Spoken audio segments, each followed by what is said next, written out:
The reconstruction costs for all 758,657 homes in the path of the likely storm surge, which includes large swaths of North Carolina, South Carolina, and Virginia, would be a cool $170.2 billion, according to an analysis by the global property and analytics firm CoreLogic.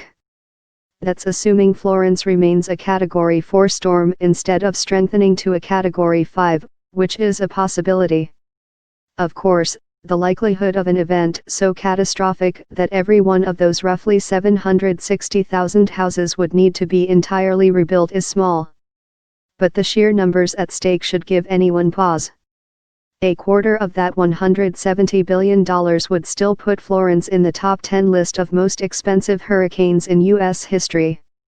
The best comparison to Florence we have is Hurricane Hazel, also a Category 4 storm that swept north through the Carolinas in 1954. Hazel killed 19 people in North Carolina and destroyed 15,000 buildings there. Then it rampaged as far north as Toronto, where the storm killed an additional 81 people and caused hundreds of millions of dollars in damage, in 2016 dollars. Hurricanes overall have become much costlier in the last 2 decades, aided by the 1-2 punch of climate change leading to stronger storms and people building more and more valuable houses in increasingly vulnerable coastal areas.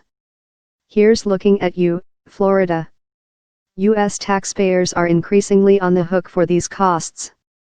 According to a Government Accountability Office report last year, Congress has neglected to properly fund the National Flood Insurance Program, instead directing the Federal Emergency Management Agency to borrow straight from the U.S. Treasury.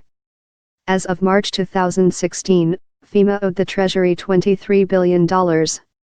Once a self-sustaining initiative, the National Flood Insurance Program has been walloped in recent years by a rising number of claims following costly natural disasters, including Katrina and Superstorm Sandy.